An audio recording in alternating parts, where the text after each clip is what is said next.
And we are live. So, welcome to episode 222 of An American Werewolf in New Jersey. I am the American Werewolf. In the house tonight, we've got all the way over there in Dublin, we've got Marty from the Trash Picture Show. Thank you for joining us, man. We don't get to do it often enough. You haven't been here since the 3-year anniversary show. Thanks for joining us tonight. Yeah, no, I had to come when you were talking about this movie. No one talks about this fucking movie, so I had to be here. Yeah, no one does, unfortunately, and I'm glad that we are, and that's one of the cool things about this channel. We get to talk about things that people typically do not. Now, down here at the bottom, we've got Lord Billanaga-sama. Mushy, mushy. Yes. So, thank you very much for joining us for a little.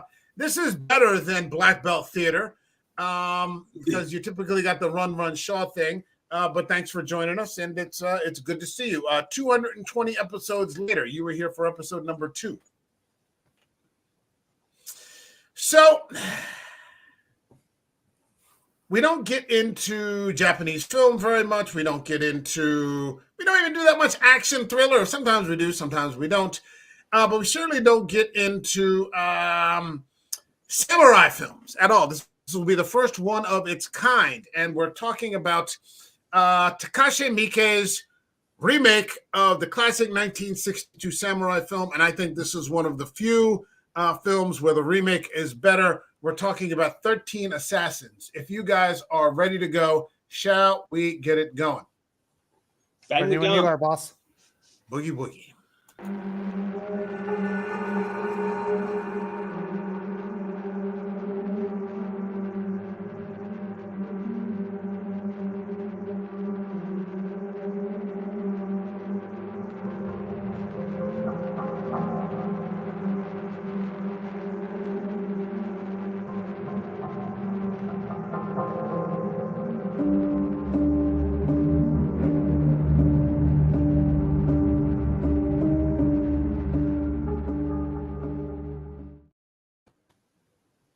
So one of the things that is burning up the airwaves right now online, on the internet, on your television screen is the FX series Shogun, Yep.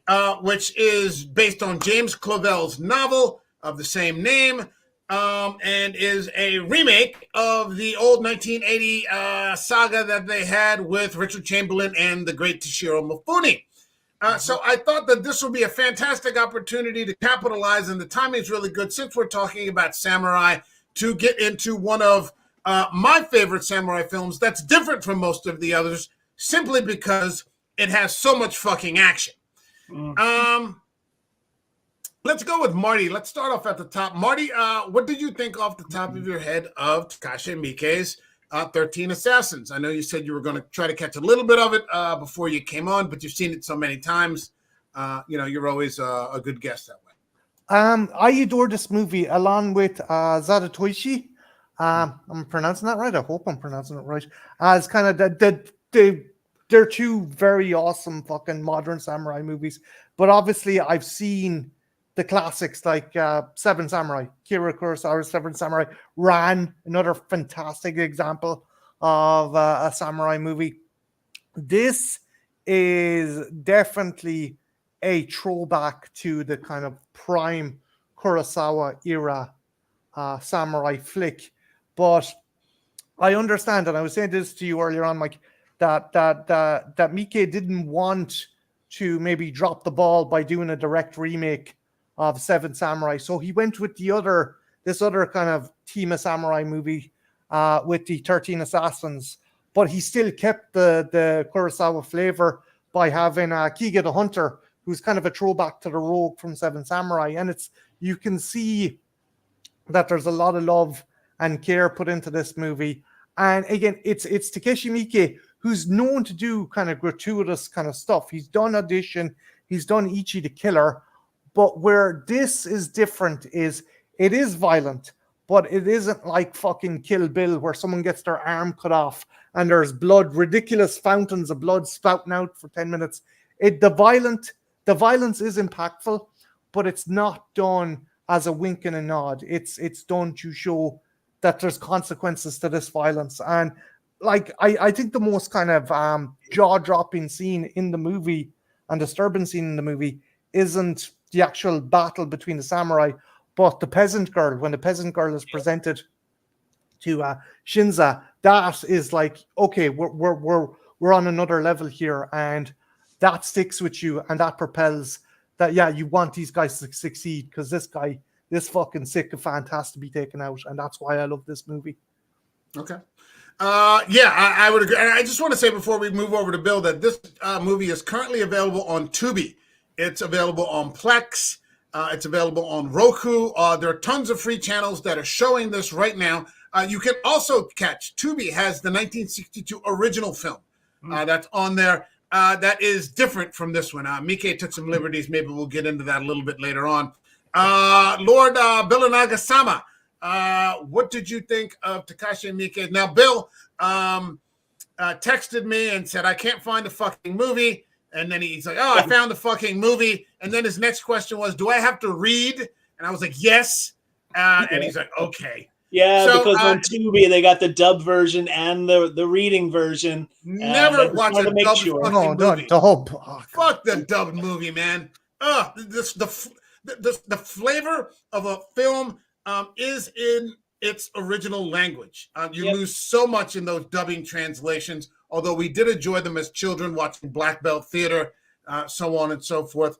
I remember just recently watching on Tubi the Bruce Lee film Fist of Fury. That was the Chinese connection. For the first time in my life, I saw it in the original Mandarin, and it's a completely different experience. Yeah, it's a completely different experience. So what do you got for us, Takashi Miike's 13 Assassins? I really am glad that I started watching Shogun before I started watching this, because it got me in the mindset, because, I don't know shit about Japan, but I know a little bit about Japan. I saw Shogun way back when. I read the book. I read Taipei, but it got me into the mindset of the history and the culture of this samurai Ronin films, and it really helped me. So I'm glad I did that. Now, you told me that this was just going to be a war movie that's very bloody. And back in the day, I saw Ichi the Killer and the Audition. And, as much as you said, it's not like that. I still was expecting a little bit of torture porn going on. So when it opened up with the Harikari scene, I was a little bit worried. But I found that this movie is really well made, not in the gore that they show, even though you're right, the tortured woman was impactful. There was a lot of impact with stuff that they chose to keep off screen that your imagination filled in, including the Harikari scene where it was just carried by the sound design. So that pulled me in. I was very, very impressed by that. And I really enjoyed going through this war movie, because you were right. It is just a war movie. And it hits all the tropes that I'm used to for, war movies. I won't list them all, but it was great going from each phase, from the initial, getting the audience outraged at what they should be outraged by, getting the team, training the team, and then finally the climactic battle. It was a fantastically put together film. I was never bored, not in 1 second, even though I was reading the whole time. I was telling Marty before we went on that if you ever get a chance with the Blu-ray, or if you ever, I think it's relatively inexpensive. It's like $9.99 or something like that, because it's just not big in America. But in the special features, there is a interview with Takashi Miike, and I said they missed a great opportunity because they sent some 21-year-old girl, some pretty Japanese girl, to interview him, and she just knew none of the correct questions. They should have put in someone older. And someone that understood film and the history of the country. She was just constantly like, oh my God, I couldn't look, it's so scary, and I like this person, and I like that, and you're just like, oh, Jesus, but one of the things that Miike talked about, and Bill touched on it also, was the detail that he went into with the sound editing. And especially with the battle scenes. He said, when the swords clash, he wanted a slightly different sound for every sword. Because it isn't just, he's like, if you just keep hearing the same noise over and over and over again, Right. it becomes boring after a while, and it becomes repetitive, and you lose focus.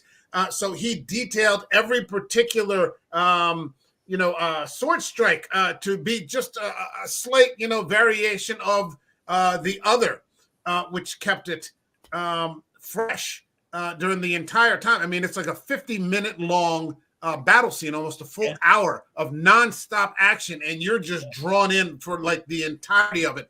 This might be the 4th or 5th time that I've seen it, and it's just, you can't stop watching it.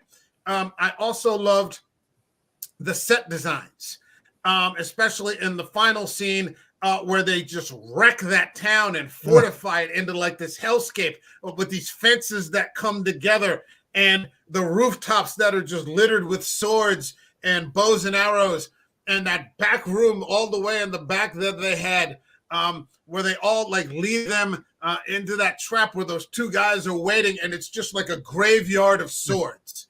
Like I've never seen any, and there's just those 2 guys waiting there, and the one guy and his student, and the one Ronin guy, was it Mamiya or something like that?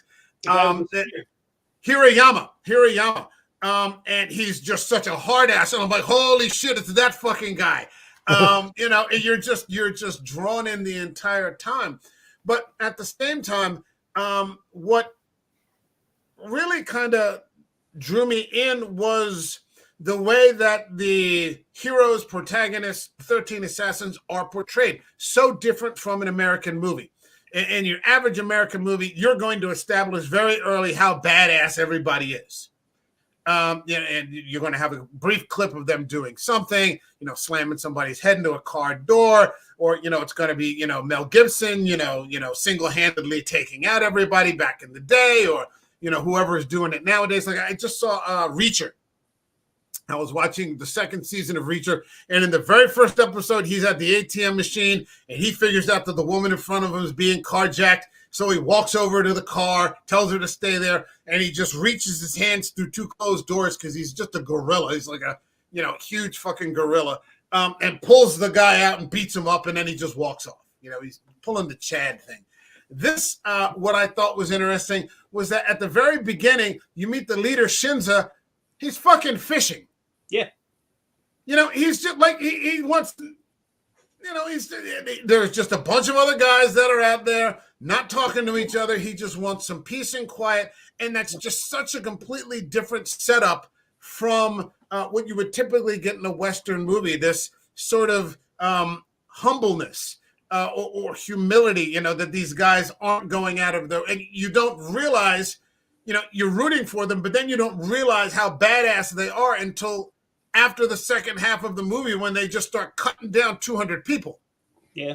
And you're just like, fuck, man, these guys are fucking maniacs. And they don't look like badasses. Nobody's jacked or ripped or anything like that, or built like, whatever. A couple of the guys have, big kind of beer bellies. A couple of them are old. Yeah. They do not look like this band of fucking killers. And they just are. And I love that about Japanese films, is they don't do it the way that American films do. I love American films, don't misunderstand me, but yeah, fucking aces right there. Well, you can come across an American film that hits this once in a while. It's usually the lone assassin, the guy who was in the CIA, or the guy who was a badass Marine, but now he just wants to be at peace and retire and be up on a mountain. But generally he winds up being called back because someone kills his dog. This is just, come and talk to me because I got a proposition for you. And that leads you to the best stuff when he's interviewing the people who have had dealings with the leader of this clan, this sadist. That is where you really discover how much of a badass this guy is, not because he can beat people up, but because he has a code, and his code, you can see it in his face. His code has been disturbed. He's he has the face of like, yeah, this shit is going to stop, and it's going to stop fucking tomorrow. Yeah, go ahead, Marty. No, I like the fact it sets up Shinza as well. It does kind of like, okay, this character, he's fishing, but it also sets up the fact he's patient. He's a very patient character. He's incredibly patient. And the other thing I like about it, and it lends some feasibility to how these 13 guys are at least able to stand up to 200. This is peacetime, tail end Edo era Japan. As one of the characters say, there's so many samurais out there that have never even unsheathed a sword. Yep. And that's kind of also gives the advantage. That gives the feasibility. Okay, you've got these kind of hefty looking samurai and you've these young, naive, kind of eager samurai, but they're on equal footing. They're on equal footing, maybe a bit higher than the retainer and the guard for the shogun's brother. And it lends feasibility, and it also shows that it gives small moments, personal moments. Shinza's nephew, for example, I loved him. Yeah, he's a vagabond who just likes gambling and stuff. He's just a drunk. He's no real fucking purpose. So when Shinza's trying to convince him, hey, look, take on this mission, he talks to him on his terms. He uses terminology gamblers would use, and that's kind of cool as well. That like he's like, okay, I'll do this because it'll give me a sense of purpose. You also feel bad because his wife is okay with him going out whoring and gambling and stuff because he's not going to be killed. But then you can see that she's pretty fucking distraught when she goes off. And I think setting it in the tail end of Edo era Japan in peacetime is just it's the cherry on top, and it's not only the cherry on top, it's the foundation that makes the top and the bottom of this movie work. Sorry about the tangent, but that's no. This is a good movie for tangents, actually, because there's substance here. There's substance so much going on in this movie. You talk about every time you turn around, there's some little thing that you could go off on a tangent on. It's just jam packed with cool stuff. Hold on a second. We got a little comment here. We got Eric. What's happening, man? Sorry I didn't have time to watch the film before tonight, but it's in my queue to watch regardless. Have a great stream. Thank you, brother. Thanks, we'll see you in the next one, no doubt. Eric, and you may want to get out of here if you don't want to. I hate to drive anybody out of the chat, but I don't want you to catch any spoilers. Miike also talked about the fact that he deliberately ignored modernism. Like if you were to see like there's no, because he said like in today's society I would have to make like a female character and she would have to be a badass and she would have to be a equal to, if not better than, the other samurai or something like that. The guy, she always giving the other guy giving it to him in the neck. He's like, I wanted this to be completely retro in the way, and honored the way that those men lived back then. And that, it was a nod to, a forgotten time, and it's a time that really, I think Japan nowadays, they'd much rather just read manga and the comics about samurai than, they've completely changed their society now, not necessarily for the better. They've lost a lot. It's become a very soft society nowadays. They're a little too obliging. And granted, they had 2 atomic bombs dropped on them, but there are still people out there that remember this other time that existed and want to honor these types of characters that formed 1,000 years of history in Japan, even if it led to a bad end, which was World War II. That necessarily shouldn't be forgotten about or deliberately avoided. Yeah, like keep in mind, it was fucking imperial troops holding out in islands right up until the fucking 60s, 70s as well, right? Yeah. So those hard you fucking don't men. get a race of people like that anymore. Yeah. But that's kind of a parallel between modern Japan and this time near the end of the Edo, where they're just they're sitting around without purpose, just like you said about the nephew. That's kind of emblematic about the manga and waifu culture. Yeah. One of the well, I mean, let's get right into it in the beginning. We don't have to touch on every point, but talking about as many as we like. Mamiya and the guy opening his stomach in the very beginning, and if you've been watching Shogun, you can see that when a samurai opens up his stomach, you're supposed to have a second who, once you demonstrate the commitment to the cut, comes along and puts you out of your misery. This guy has nobody. He just does it all on his own and goes for a second cut, I guess, to make sure that he's going to bleed out as quickly as possible. But the look on his face and the fucking suffering, you're just like, holy shit, man. This guy, I can't even imagine that kind of pain. Yeah. And he does it in protest of this motherfucker, who is just one of the most, I don't know how to describe this guy. This should have been another guy in my top villains. Because he's a monster. Yeah. He's just a monster. He's not even really a human being. He's just a rapist and a murderer. And he kills women and he rapes, he kills children and he doesn't even see them as people. Yep. He's above them and that's all that. Yeah. And, when you hear that story that Shinza hears from the father, who is just suffering, being alive because his son is dead and his daughter-in-law has been raped and he lost them both in the same night. And he's like, this is torture. I just want to die. He's like, I only stay alive so that, I can be a witness, bear witness. Yeah. Yep. And you're just like, holy shit.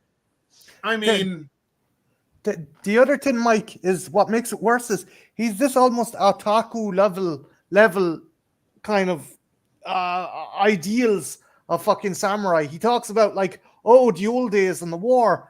And like the scene where he kills that couple, he's trying to fucking be a samurai and cut off the guy's head. Can't even do it. Yeah. He has to do it like 2 or 3 times. And then he's like, oh, I wonder, was this like, he's talking to someone else, I wonder, was this like what it was in the old days? And they're like, you are totally out of fucking touch. And when he gets like finally caught, he's like, wait, no, this isn't what I wanted. And you're like, yeah, you fucking pathetic piece of fucking shit, you. It's just... It's interesting because I'll jump real quick to the end and then we come back. At the end, when Shinza confronts him, he's like, why have you pulled that sword out? He's like, this is not a time for he just calls him a decorative little man. Yeah. Put your thing away, put the sword away like the decorative little man that you are. And, just stop pretending, that you're this, high-end warrior. Everybody is dying because of you. Mm-hmm. And it's an interesting point in that Marty also brought up with Hanbei, his chief retainer and bodyguard. He's kind of trapped in this position where he's not allowed to, you would think, if this was a mob movie, somebody would just kill this fucking guy. He's like, Joe Pesci from Goodfellas. He's just complete psychotic.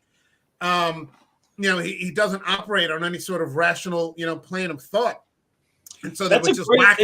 It's a great trope that only samurai movies can have, is this adherence to duty, which is, you kind of see it in mob movies, like you said, but it's never really fully realized except in, these samurai and Ronin movies where these guys realize what they're doing is wrong, but they're trapped in what they have to do because that's what the society is set up to do, where they can't not do their duty. Otherwise, this shame would be more overwhelming than doing these evils, even though they can't stop because that's what they've been told to do. It's a really interesting way to develop a movie, and that's not something that an American movie can do.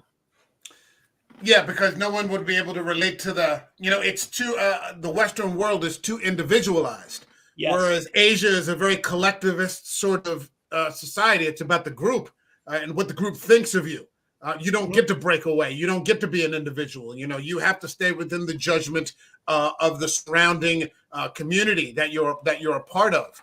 Americans, they wouldn't get. Yeah, we raised the rebel to this level of anti-hero, whereas this society raises the person who does their duty right until their death.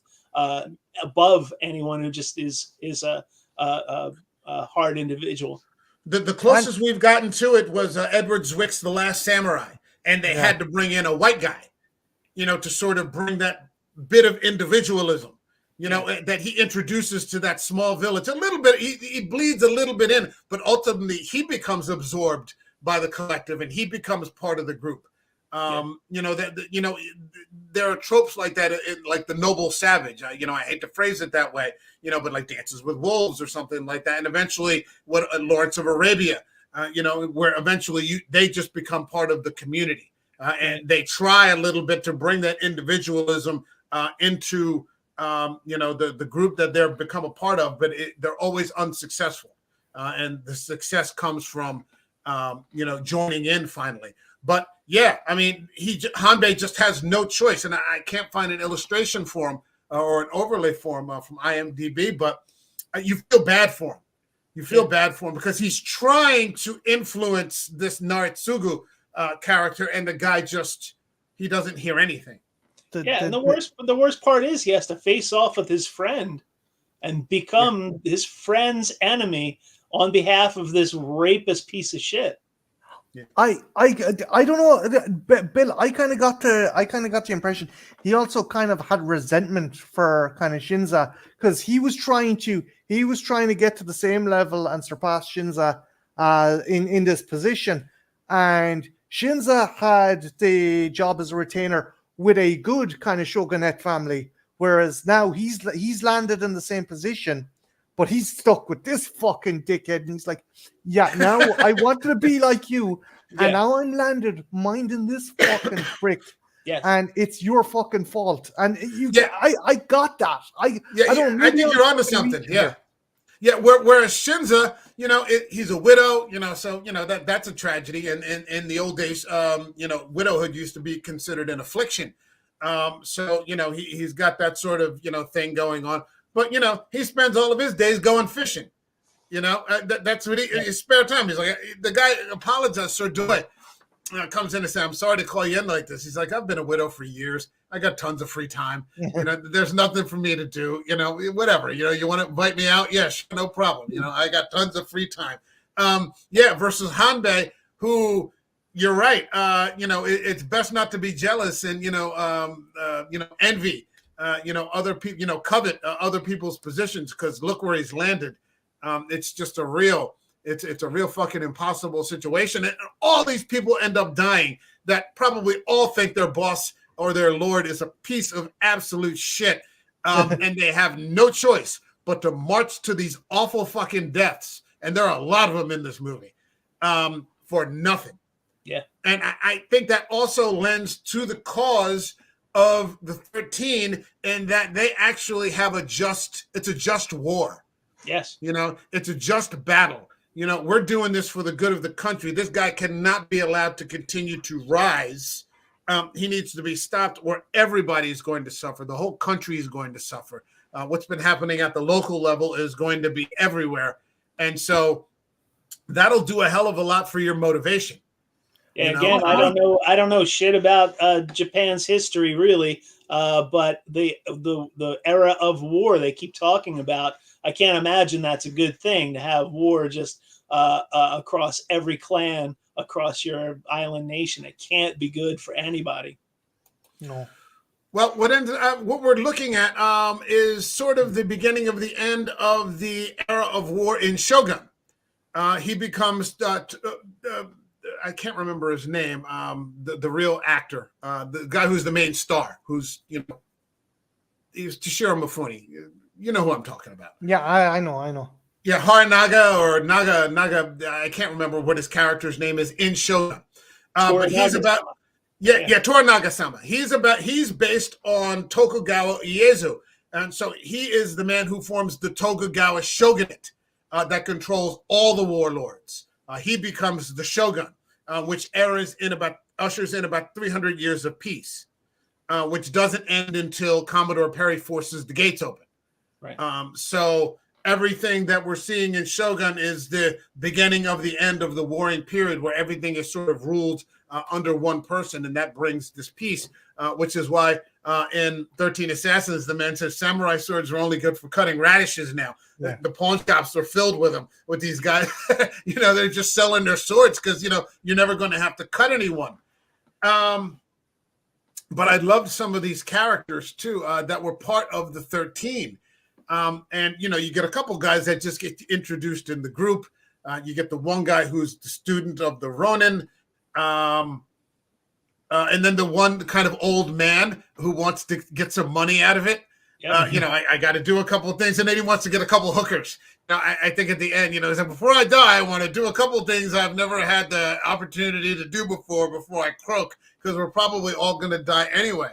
That section of the film was one of my favorites because it just reminded me of like a classic caper movie where you're trying to put the team together and they all have their different motivations. And, it's like a son of a bitch, I'm in. Each one of them had their own reason for joining in. Yeah. Yeah. Go ahead, Marty. Sorry. No. It's just, I think it's kind of a 50-50 thing. I think Shinza's kind of motivation for taking up the mission was for the betterment of Japan. But the other part was, and it's beautifully executed, when the poor kind of mutilated girl is finished writing on the scroll and it reads Total Massacre, he has a smile on his face. He's like, yes, now he's probably done stuff that's fucking boring or shit, or he's probably had to do some heinous shit, but now he finally gets to die. And he knows he's going to die. There's no fucking illusions about this. He knows he will finally get a warrior's death, and a noble warrior's death. And that smile on his face says it all. He's almost in fucking tears. He's like, finally. That's what he says. He tells that guy, he goes, I've been, since, I've been retired, I've been worried, how am I going to go out? In so many words. And he goes, fine, you've given me a just cause here. Yeah. Which I think, like Bill says, matters. Having a purpose. Yeah.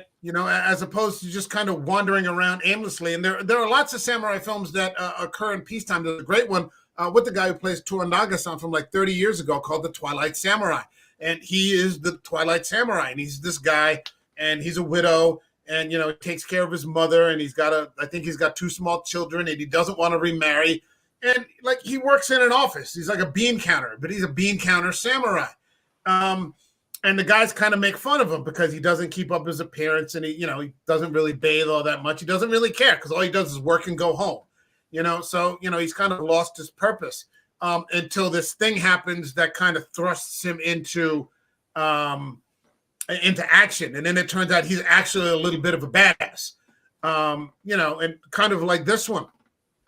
But yeah, I mean, these 13 guys finally having a purpose, great. I love that they buy out the town with that one scene with the mayor where they bring that big chest of gold, and the guy's trying to understand what they're talking. He's like, "You want to buy us out?" You go, "I don't know how the people are gonna, feel about that." And then they pull out all that fucking gold, and the guy stands up and he falls down again. He because everybody's so like that's like I interviewed Toshi Asaka, who makes those independent samurai films that are on Amazon. And like for samurai cinema, that's pretty high comedy. Just those small little scenes that, are interwoven here and there. And they generally, the comedic scenes among people that specialize in samurai films tend to be the director's favorite scenes. It's not the badass cut scene or, the end fight scene or something. It's just these little small things along the way. Here's a question. Start off with Marty. Did you have a favorite character? Definitely Kiga. Definitely the hunter. The bandit in the woods. What's up, John? I love. There's so many things about this character. Yeah, is he he's human? my favorite. Is he not fucking human? Is he a demon? Is he an oni? What's the fucking deal? The scene where he fucks all the women in the town. And then he's like, still fucking, he's still hard. He's like, shit, I've gone through all the women. Hey, Mayor, you'll do. And he ends up doing the fucking Mayor in the arts. They're like, what is this fucking character? But that's why I love him. He's just this fucking insane kind of throwback to the kind of vagabond character from the Seven Samurai, and he's definitely the highlight of the movie for me. Okay. I agree. I was a little worried at first because I thought we were getting a character who was going to sort of undermine the mission, like the misshapen freak from 300. Okay. But I was pleasantly surprised that that wasn't the case. But this guy, you're right, he could have been a demon or a guardian angel or something like that. But he had some of the best scenes, and I love this constant sort of dressing down of the samurai, being like the people's champion. Mm-hmm. John, welcome aboard. Thank you for joining us, man. Good to see you, man. Sorry, I'm a little late, but thanks. No, that's okay. Yeah. You got to do what you got to do. John, did you have a favorite character in this film? Well, we're all talking Maybe about you the did. same guy. You Okay. know? Yeah. Okay. I just love the fact that he reminded me, if it was a Shakespearean play, of the fool. You know, always willing to, you think he's going to be a detriment, but you find out he's probably knows more than anybody around. I kind of liked him. I liked him a lot. But then again, I had a hard time choosing anybody because I liked everyone, including the villains. Yeah, there was jam packed with good characters, man. Yeah. I also like the master swordsman, the first guy that he sort of recruits, and I wanted to see more of him. Although what we did get of him was awesome. Yeah. Right. Yeah, he was good. My favorite, of course, is the same as you guys.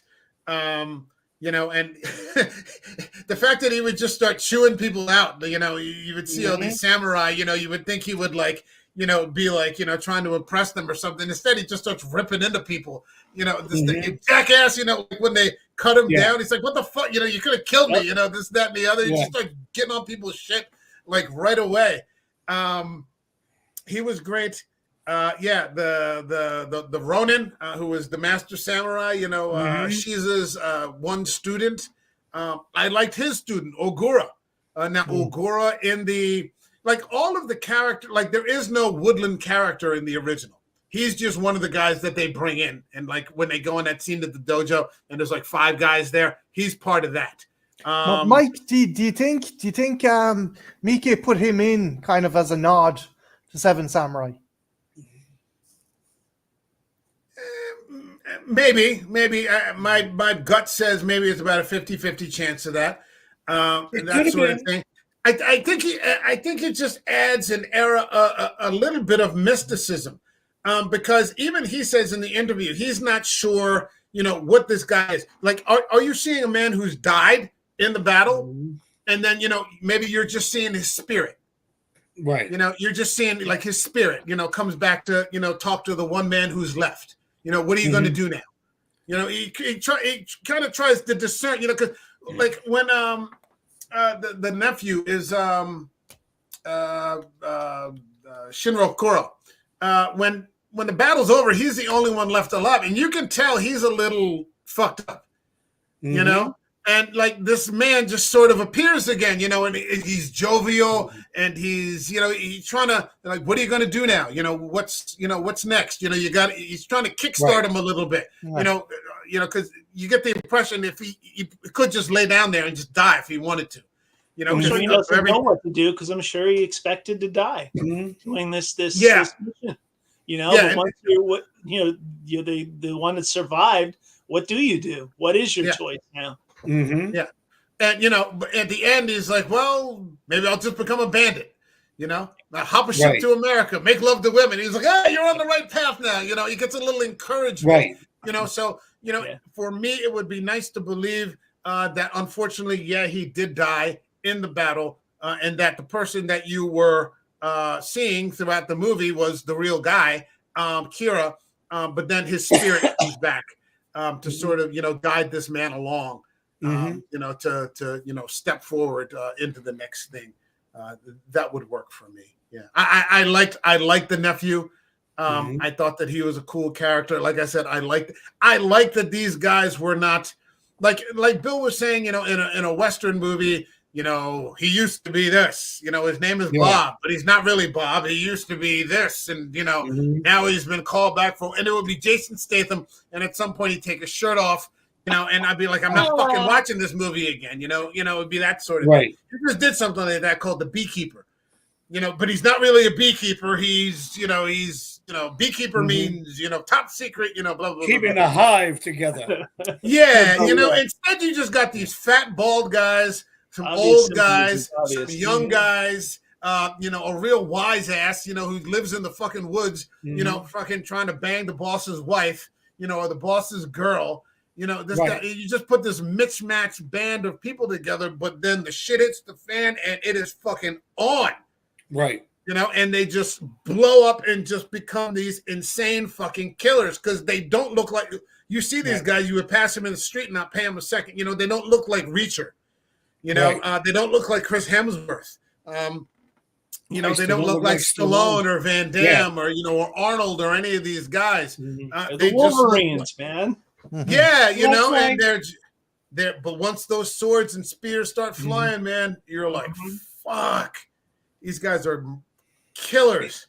If you study or read about some of the samurai stories and such like that, they were that way. They weren't ones that were outstanding in looks and whatever. They kept that, not so much simple, but more like unassuming, nature about them.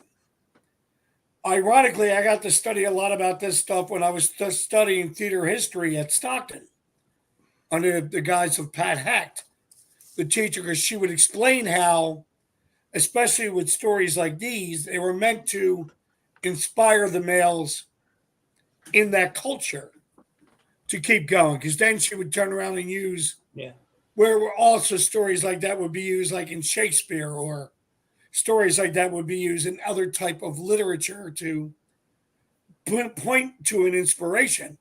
I mean, you were talking about the guy who came back when the guy was dead at the end, when he was looking like he was dying. I thought he was more like Obi-Wan Kenobi. That person who was there in interviews, he was beyond still guiding the younger warrior type deal until his path was done.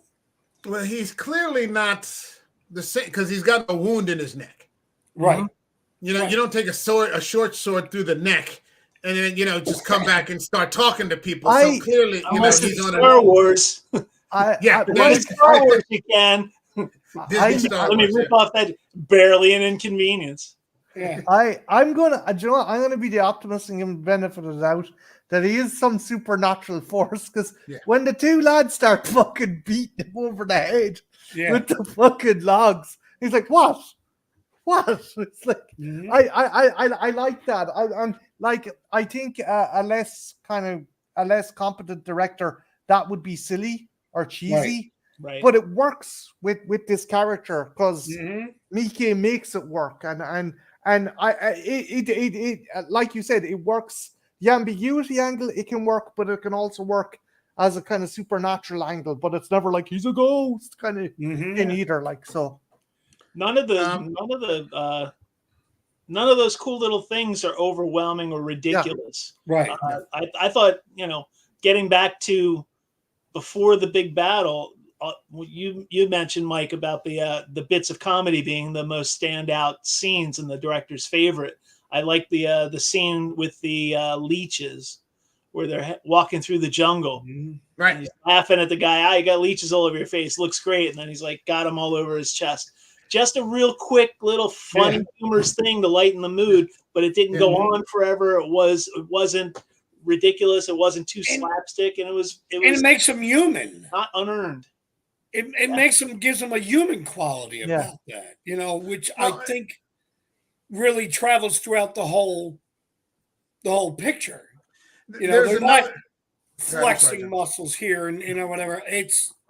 They're normal human beings stepping up to do what was right. Yeah, and that's that archetype sort of thing that these stories are meant to inspire in the average person. It's not not the samurai were not out of reach of the ordinary person, but you can see yourself in them and sort of embody some of that virtue somewhere down the line. Exactly. You too can do the right thing. There you go.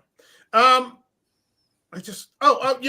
was another great scene also where the guy sees that long stick bug and he starts freaking out. And Kira says, "Don't be a little girl." You know, and the guy gets pissed off. He's like, "What? Like, what did you say to me?" Is one of the young kids. He's like, "What did you say to me?" And he just takes it and starts fucking eating it. The guy's like, "Oh shit, no, come on," you know. What we're talking about here is an exceptional piece of filmmaking. Yeah. And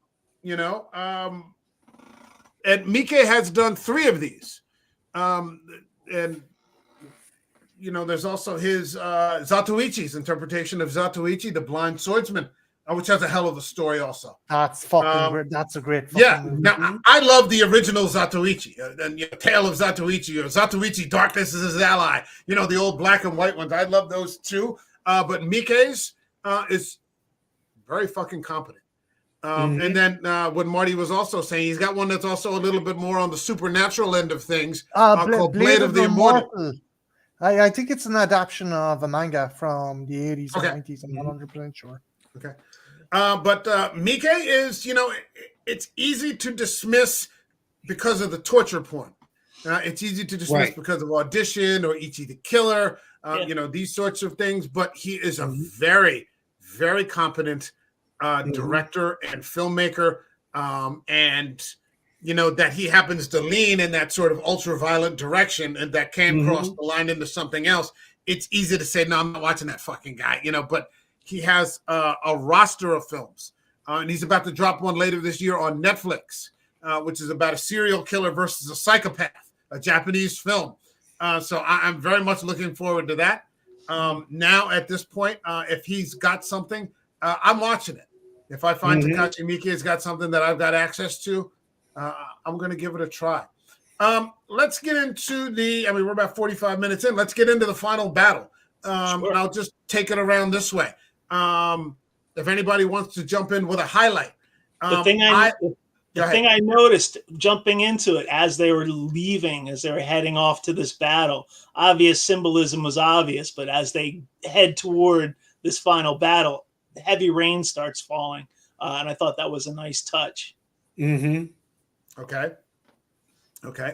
For me, one of the scenes that I really liked, and it's a small scene, and again, like Bill said earlier, it's one of those things that you don't see it happen, and it leaves it to your imagination, is when the man who tells the story in the beginning to Shinza about his son and his daughter-in-law is also the man who's blocking the bridge that won't allow them to pass. And you could see the look on his, like he hates that motherfucker. He's like, I would like kill you right fucking now. But the rules won't let him. Yeah. Right. The rules won't let him. The rules of the collectivist society will not allow him to take action against this man because the man is higher on the food chain than he is. All he can do is block the bridge. And then you see the minute that they decide to leave, because the man is Noritsugu insults him and calls him Daddy Monkey. He's like, his Daddy Monkey, is it like he's gonna? And he's like, you mother, all those guys come up with the rifles, with the flintlocks, like we'll fucking shoot your ass. We will go that far, but the guy can't touch him. And then the minute they leave, he just drops to his knees and opens up his shirt because he's getting ready to cut himself open. But he gets the X. Yeah, he gets the second. The guy stands behind him and gives him the second. And you see the blade going down and the sound. Oh, that's right. The brilliant part. Yeah. Again, off you camera, never see the head leave the body. It's so swift. Yeah. The blade goes through the fucking head before the head seems to realize that it's been decapitated. And that's where he cuts the fucking scene right there. And I'm like, holy shit, that's fucking hardcore. Like you and Bill were saying, the sound effect is far more visceral than what you actually see. And as you said, Miike deliberately kind of tweaked the sound of the blades because not everyone's going to have the same swinging technique. Not every blade is going to be the same weight. Not every person is going to have the same kind of armor or flesh. So it makes sense. But the sound, like Bill was saying, you don't need to show fucking blood spewing out. Just the sound that does the job. we've talked about this on the show before, Mike, about sound and how it's done. It stimulates the imagination, Yes. which by far is better than anything some people can put on film. Yep. What's in your head type deal. And I love that. You can tell this guy. You can tell this guy gave a fuck. You know, It's he good gives a fuck storytelling about- done by a good storyteller. Yeah. Yeah. You know, I think it crosses over from good to great. Actually, Yeah, I think it's I great agree. storytelling.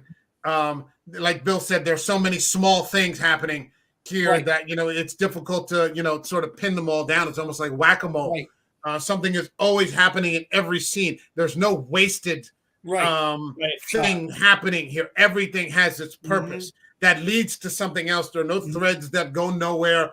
This happened, and all right, well, where the fuck did that go?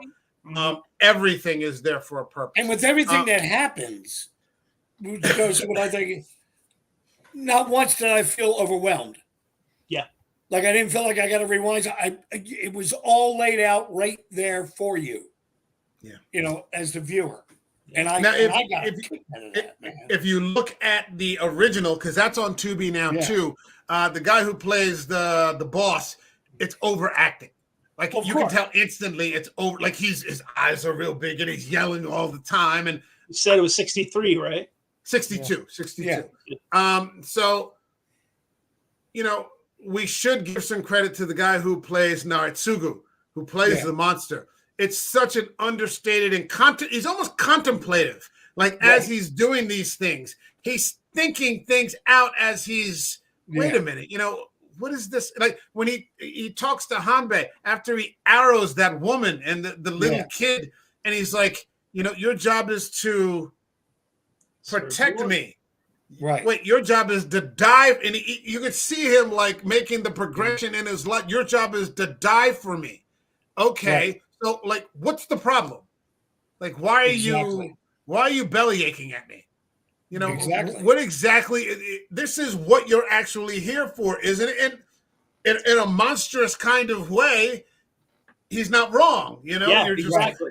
He's a piece of shit, but he's living by the word of the law instead of the spirit of the law. Kind of. right. Yeah. Mike, the other thing I liked with that scene where he killed the family, there's a kind of throwback, like as we were saying with Ray Fiennes and Schindler's List, he's walked around the background, he kicks the football, and then that's fucking repeated with Hanbei's fucking head. Oh yeah, Yes. Son of a bitch, man. That's what really pisses Shinza off.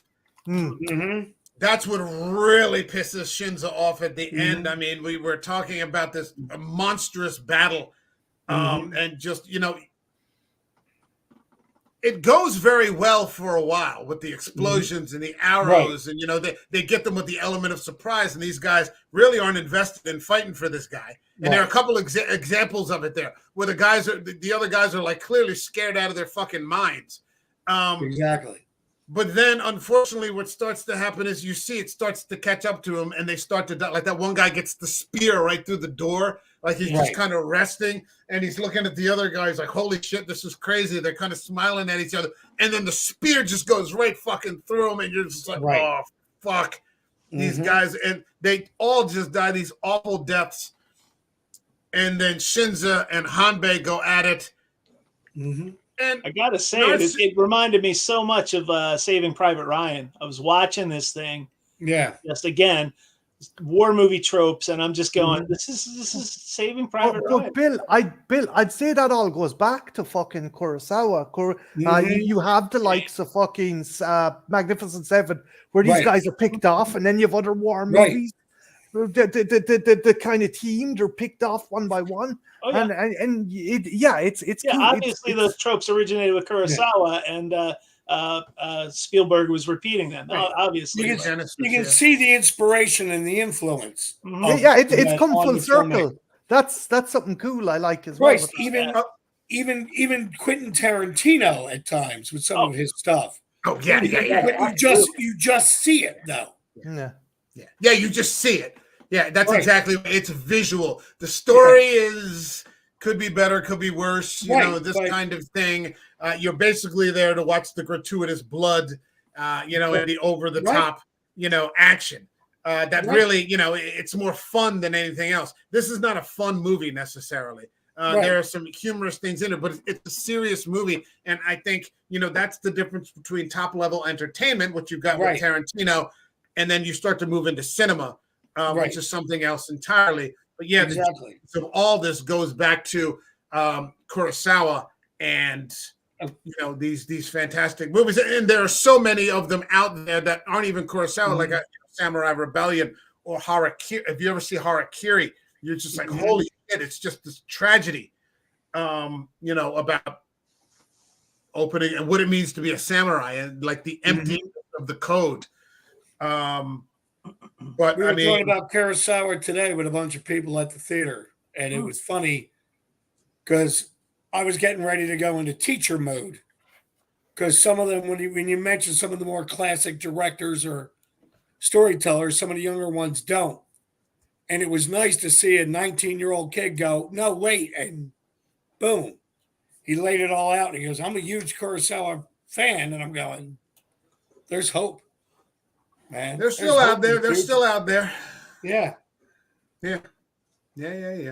They're still they're few and far between, and I mean, unfortunately, we saw that in the interview with that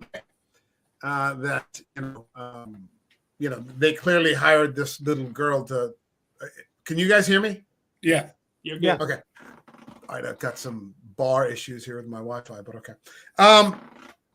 But I mean, anybody got a favorite scene from the battle? The thing, I was not expecting those ramparts to go up. Like I was trying to figure out how this battle's going to play out.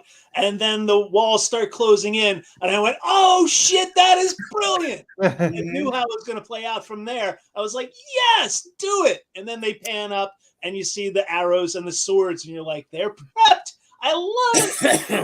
The set design in that final fucking, that last hour is just genius. The set design is just fucking genius because it's just a small it's really a small enclosed space. Right. But they turn every small space into a individual bloodbath. Go ahead, Marty. There's a scene there. First off, I just want to ask: I love this movie? This movie kicks arse. But I got a question for Bill, John, and yourself. Did the flaming cattle, the digital flaming cattle, take you out of it a wee bit, or is that just me? The CGI looked a little goofy. Yeah. But the idea, the concept of flaming cattle was so great that I was enjoying it. And I understand you can't light cows on fire anymore. It's right. It's it was 1963. They might do that. For the days when you could light cows. Hey man, I'm going out for a burger after this. I don't know about you motherfuckers. I'm going to have some burned cow as soon as I get out of here. I haven't had dinner yet. I'm going to have a very late dinner. No, it didn't throw me off at all, man. No, it didn't throw me off either. Like you said, the CGI is a little wonky, but I accept that Japan does not have the budget for those types of things. So I'll roll with it. Unless it's Godzilla, minus yeah. Well, I love Shin Godzilla, but the scene that kind of grabbed me though, Mike, was where Hanabe goes in to fucking reconnoiter the village first. And there's just that kid just standing there pissing. He's like, it's like he's looking at him. I think what the fuck are you doing out here, kid? Little bastard. Jesus Christ. I think Bill, John, you got a favorite scene? Actually, the whole thing. I loved every scene. I just got into this thing, and completely zoned out. I can't pick one. I'm probably gonna have to watch it again and then say that's it. I really did. I really just sucked it all in. For me, it was when Hirayama finally just picks up the rock to bash that guy's fucking head in right before he dies. He kills like 3 guys because what ends up like a lot of the guys get killed, but then a lot of the guys just finally just drop from exhaustion from being cut. Like they're just cut to shit and they just can't fight anymore and they just drop and die. and here, that's what happens to Hirayama and his students, and his students like trying to reach out to him, and he's just dying. And he just like he said in the dojo, pick up, do anything, whatever you have to do. There are no rules here. This isn't like a dojo. This is going to be a fight to the death. Kill these motherfuckers. And you can see he just picks up this rock and he just slams it on this fucking guy. And like these shots of the other samurai from the opposing team, like they've just gone crazy. Like those ones that are, there's 2 or 3 of them that are just like hysterically laughing. Like they've just completely fucking lost it. And that one guy comes and bonks the one over the head. But then Hirayama takes a couple of them and just kills him with a fucking rock. Yeah. I hate to bring it back to Spielberg, but it reminded me of the scene where he's throwing his helmet at the guy and then throwing the gun at the guy. Tom Sizemore, rest in peace, man. Rest in peace, Tom Sizemore. Yeah. Well, I mean, we get to the end, and I mean, Shinza and fucking Hanbei, and we talked about the kicking of the fucking head, though. Yeah. Like it doesn't stop with this guy. It just he's incapable of understanding. I think even at the end he doesn't understand. He's almost dramatic. He's like, "Thank you for the most exciting day of my life." Right. And he's like, "Happy to oblige you." It's a great scene when he's sitting there crying like a baby. After he almost is like, oh, he wins because he liked it so much, but then he gets gut stabbed and starts crying because he finally feels real pain, and it's not what he imagines, or it's not his psychological, sexual sort of sadistic pain, but he's feeling real pain and fear, and that was a good scene. That was a great. Shinza says, "Well, that was unexpected." When he starts crying, he's like, "I didn't see that coming." Yeah. I took it as the fact that he realized it was over. I really thought at the time, before he got stabbed in the stomach and started crying, he was going to live forever, or at least in his mind, a sense of hubris. So when it actually happened in a very basic way, that's when he was like, "Oh shit, that's it." The other thing I liked, Mike. The other thing I liked was Shinza. Shinza's been fighting. He's been using particular techniques to fight. He's been given it his all, and he's given these guys the honor of fighting at his fucking level. When he's fighting Hanabi, it's a serious fucking fight. He's using a serious technique to fight. When he kills your man, he's like, "Fuck this cunt, you don't deserve my best," and he just fucking hacks the head, and it even goes into the fucking side of the I thought it was going to fall off the yeah. It's like, "Fuck this, you don't deserve my best." No wasted effort here. No wasted effort. No. Fantastic. And there is one scene, when we get to the end and the nephew, even after Kira visits him, there's a scene where he tries to throw the sword away. But he doesn't. He holds on to it. Yeah. Like, it's like, almost like at the last second, no. And so, I mean, does he become someone like his uncle? Mm-hmm. Who maybe did this one thing and now is just going to, retire into, old age and, go fishing, that I don't think he's going to become a bandit, like he says. I don't think he's going to sail to America. Right. I don't think so. I think he's going to stay with the tradition. That's, what the romantic, inclination in me says. He keeps with the tradition. He honors the people that, that died there that day. And he goes, I love the fact it's the professional gambler as well who survives. After all the characters, it's the dude who fucking was the gambler that was the one who made it out. Right. Well, there's a great line where it says, betting on yourself is real gambling. Yeah. That's real gambling. Betting on yourself. He goes, his uncle tells him, he goes, "You're trying too hard." With all this drinking and the betting houses and all this stuff that you're doing, and falling all. And he's not real. He's kind of gently rebuking him. But he's not really upset with him. He's still trying to teach him a little bit. So I think he sees something in him. You could be doing better than this. This sort of thing. I think, Mike, when he was going to throw the sword away. The nephew was going to throw it away and stops. I think he accepts the tradition then. Yeah.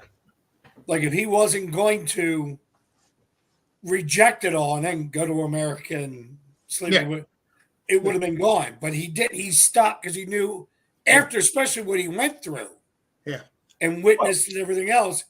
I don't think he could. That's why, because before he was a drunk and a gambler because he had no purpose, and now he's tasted this greater purpose in his life. There's no way he can throw away being a samurai now. He's also probably reflecting. He understands. He's also probably reflecting on the fact. Well, my uncle was a widower, but he left because his wife died and stuff like this. So maybe I've got a wife. I still have potential, and I'm gonna fucking live. I'm gonna live the life my uncle didn't get to live properly. Right. Yeah. And you know, he walks away and he's got this kind of grin on his face. That's the last scene. He's got this grin on his face. And Miike said, you know, he didn't really, you know, specify. I think he did it on his own. It wasn't from direction, you know, but the final scene of the film is him sort of walking into the camera with this grin on his face. And then it cuts to the credits. You know, Miike really didn't offer, you know, he left it ambiguous, you know, as to, you know, what it actually means. But yeah, I think that he is, like Bill says, you know, he's going to stick with he's found a purpose. He's found a purpose. He's not going to let it go. Exactly. Even though this is the end, this is right before the Meiji Restoration, you know, so the end of the samurai is about to, you know, the era of the samurai is about to end, you know, which is basically what the last samurai was about. But yeah, for as long as this lasts, being a hero at all. Right. Like no one will ever, like they show that in the, you know, he died of an illness. They write it out in a completely different, you know, nondescript and, you know, dishonest way. Yeah, he just, you know, he fell ill and he died and, you know, you know, it just gets complete. And there's a lot of that's a common trope where, you know, things like that happen or things that people are embarrassed by, you know, history just kind of whitewashes it. You know, there's quite a bit of, there are a few samurai films that I own that are like that. And, you know, the true story never really comes out. A couple people know about it. And then, you know, they come up with an official narrative and, you know, that's all you ever hear about it. Fantastic piece of filmmaking. And then they roll the ark into the warehouse and it's put on a shelf. Yeah, exactly. Yeah. It's this huge fucking warehouse, you know, another story. All right. And they return back to the Shire and smile. Yeah, exactly. Sadly at each other, you know, just kind of sadly. I mean, you know, the guy's gonna marry Rosie, so we'll be all right. There you go. That's an interesting thing too. You know, just that Sam was the only one who kind of evolves. Right. You know, everybody else kind of stays the same. Frodo can't hack it. You know, Frodo got ill and never came back. Frodo's got PTSD. You know, and he can't. You know, we had a discussion about it because I turned around and said, "The Lord of the Rings is Sam's story. Yeah, it really is. I mean, Frodo's bearing away, but it's Sam. It's Sam's story. It really is. And he is journey. You watch him go from being a simpleton, to being the hero. He's that working class archetype that is there for people to identify with. You can't be Frodo. You got to be Sam.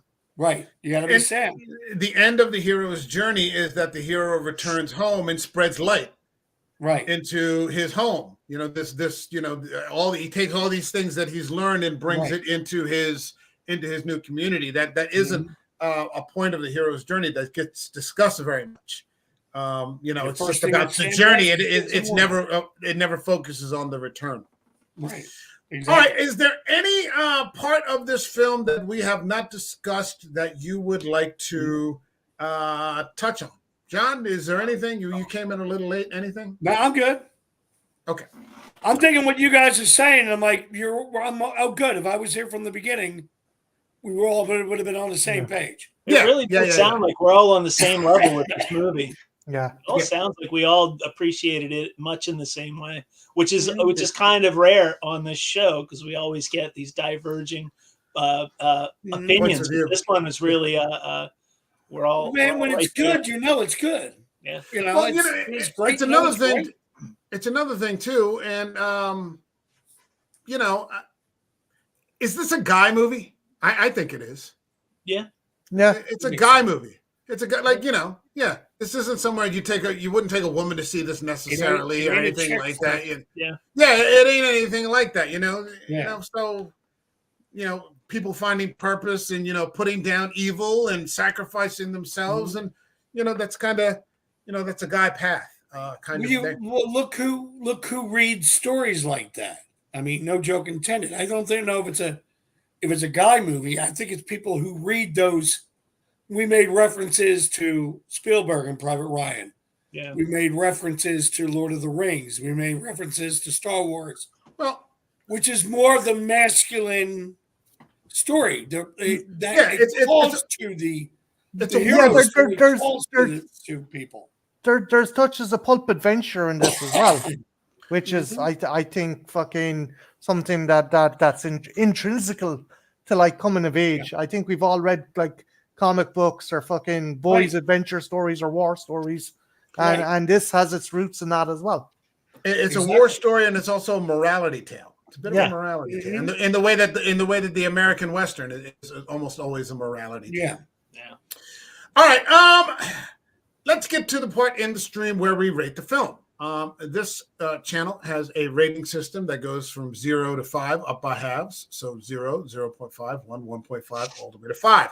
So 0, for example, would be I'd rather have a stranger sneeze on me than watch this fucking movie again, all the way to 5, which is this is cinema. This is the destination. This is why I discuss films in the first place. Marty, what would you give Takashi Miike's 13 Assassins? I'm gonna give it a 5. I would give it a 4.5, but maybe I'm being nitpicky about the flaming digital cows. I'll give it a 5. Get stuck on. All right, a 5. Lord Bilanaga-sama, what are you giving 13 Assassins? I don't really know if I could give it a 4.5 or a 5 or somewhere in between, because I don't have enough to compare it to. I'm not as versed as I should be in samurai movies and Japanese film in general. I've seen some. Like I said, I don't know shit about shit, but I did watch Shogun. So I'm gonna place it in between 4.5 and a 5. It was an excellent film. I enjoyed it. There was nothing I didn't like about it, so might as well give it a 5, I guess. Okay. All right. Because I was saying, you've been in here since episode 2. You can't put in between the two. It's got to be one of the rules, like an American individual. Yeah, that's exactly right. All right. Yeah.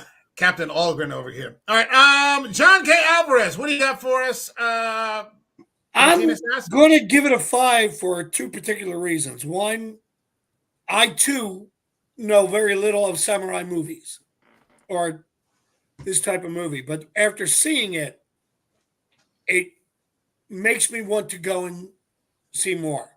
Yeah. There's an inspiration now for me to throw away this ignorance of this type of film or film style and watch it.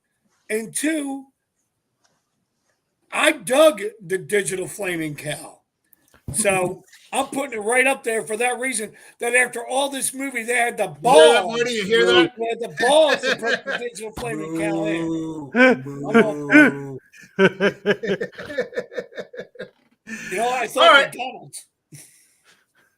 What the hell is that? Is that Godzilla? Yeah. It's Godzilla. Straight from Tokyo, my friend Janet sent him. There you He's go. come to cook all the cows. Japanese film. He's going to make an appearance. I would go. Yeah, that would be a hell of a thing if at the end of the movie Godzilla showed up. That would be, the one guy fucking makes it. His foot just comes down. Boom. Hell with these stories. Boom. Just for relevant content's sake, just so you know, if you have Apple TV, the Monarch series, Legacy of Monsters, the Godzilla series with Kurt Russell, I watched it. It wasn't bad. It wasn't great, but it wasn't bad either. It's got Kurt Russell and it's got some Godzilla. It's got some kaijus. It's been renewed for a 2nd season, so they'll be back. Okay. So more monsters, more Godzilla, more kaijus. For me in this one, I'm going to go with 5. I am extremely well versed in samurai films. I've been watching them for a long time, and there's a universal difference between the old Run Run Shaw, Chinese kung fu movies and samurai films, and that samurai films are about a story, and they usually have a limited amount of action. There's usually action at the end, interspersed, but they're not these long sequencey fight scenes. You're focused on the story, and story is very important. This film, conversely, has an enormous, unprecedented, lengthy fight scene, and it's just perfect. Right. And like I said before, the brilliance of the set designs in the town for the whole second half of the movie, turning every little small corner. It made every small space seem huge. Right. And the sound editing, like we talked about before, the performances, the story itself, the way he expanded further than what they were doing in 1962. In 1962 was not a bad year for samurai films. It wasn't. Right. This was after Seven Samurai had been, what I would argue is the quintessential samurai film, and just a perfect film. I don't think there's ever really been one that's better. Well, maybe a couple that were close. But yeah, 5. And if this has inspired me, actually, I think I announced it a few months ago that I had opened a channel for samurai films called Shikon. And I had my friend Josh come up with like an intro Japanese samurai music for it, and it's just ready to go. I just have to start reviewing films. This has inspired me. Between this and Shogun, I'm going to be dropping hopefully something this weekend and regularly. I have about 50 movies in my possession that I'm ready to start reviewing on at any time. So I'm ready to go. And 5. Takashi Miike's 13 Assassins, 5 stars. All right, Marty, you got anything you want to plug? I have I have a video coming up where I'm going to see. Obviously, it's a classic, and the ambiguous ending is fantastic. But I'm going to try and do a video discussing which acts as a better sequel to John Carpenter's The Thing, the video game or the comic book series from Dark Horse Comics in the 90s. Cool. So. That sounds good. Okay, well, that's interesting. All right, yeah, you deep dive on that, and Alien, especially Alien and Predator, especially. Yeah. Lord Bill Nagasama, anything? If anyone's looking for a bass player for a band, Monmouth, Ocean County, New Jersey, I am between bands right now, but I am using the time to my advantage. I will see you at Dragons and Drafts in Monmouth County, either at Twin Lights or at Ross Brewing sometime in May. So anyone looking to start a band or needs a bass player, get in touch. Is that D&D? Dragons and Drafts? Okay. Live D&D, Drankin and Sworden. All right. John, anything? I just found out before I left work tonight that tomorrow, I didn't think we were changing our films. We're getting A24 Civil War. Yes. Ooh. Is coming. So I'm going to probably wind up checking that out this weekend. Okay. So that's right now my game plan. I just actually want to sit and watch a whole movie. When Mike talked me into seeing Late Night with the Devil, after he saw it, I'm going, you know what? It's been a while since I've actually sat and watched the whole movie straight through, unless I'm watching it for the show.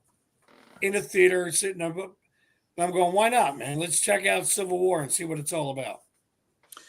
I will be going to see Civil War on Saturday. I think I have tickets for 1:00. So I'm curious as to what that's going to be about. I just got videos up for reviews. The first Omen, which was Monkey Man Dev Patel, which was just fucking great. Godzilla versus the new Godzilla Kong, which was they've turned into action thrillers. The new Roadhouse. So you just got a bunch of stuff. It's just a bunch of relevant content coming out recently. But those reviews are up on the channel. Civil War will be coming up on Saturday. I think I'm going to take a little hiatus from live streaming. We'll take a couple of weeks off, this, that, and the other, and I'll start to work on Shikon. And I've got start to get some samurai movies up. And if you're not watching it, watch fucking Shogun on FX with Yeah. Hulu. It is some of the best television that has happened since the early seasons of Game of Thrones. Yes.